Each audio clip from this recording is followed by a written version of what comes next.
ইরানের রাষ্ট্রীয় টেলিভিশন মঙ্গলবার দেশটির নাগরিকদের হোয়াটসঅ্যাপ মুছে ফেলার আহ্বান জানিয়েছে।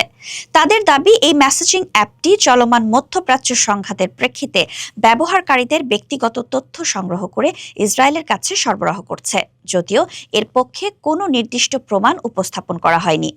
এই দাবির জবাবে হোয়াটসঅ্যাপের মূল কোম্পানি মেটা এক বিবৃতিতে অভিযোগগুলো দৃঢ়ভাবে অস্বীকার করেছে।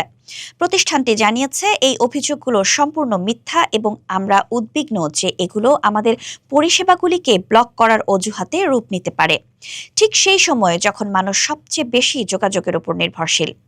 হোয়াটসঅ্যাপ কর্তৃপক্ষ জানিয়েছে যে তারা এন্ড টু এন্ড এনক্রিপশন ব্যবহার করে, যা নিশ্চিত করে যে শুধু প্রেরক ও প্রাপক ছাড়া আর কেউই বার্তার বিষয়বস্তু পড়তে পারে না, এমনকি হোয়াটসঅ্যাপও না। বিবৃতিতে আরও বলা হয়, আমরা কারো লোকেশন ট্র্যাক করি না, কারা কাকে বার্তা পাঠাচ্ছে তা লক করি না এবং কোনো সরকারের সঙ্গে ব্যাপকভাবে ব্যবহারকারীর তথ্য শেয়ার করি না। হোয়াটসঅ্যাপ, ফেসবুক ও ইনস্টাগ্রামের মূল কোম্পানি মেটা বিগত কয়েক বছর ধরেই ইরানের নিয়ন্ত্রণের মুখে পড়েছে। 2022 সালে দেশটিতে নীতি পুলিশের হেফাজতে এক তরুণীর মৃত্যুর পর ব্যাপক বিক্ষোভ শুরু হলে সরকার হোয়াটসঅ্যাপ ও গুগল প্লে সহ একাধিক ডিজিটাল প্ল্যাটফর্মে নিষেধাজ্ঞা আরোপ করে। পরে 2023 সালের শেষ দিকে এসব নিষেধাজ্ঞা কিছুটা শিথিল করা হয়। এখনও ইরানে সোশ্যাল মিডিয়া ব্যবহারে নিয়ন্ত্রণ বহাল আছে। বহু ব্যবহারকারী প্রক্সি বা ভিপিএন এর মাধ্যমে এই সীমাবদ্ধতা এড়িয়ে চলেন।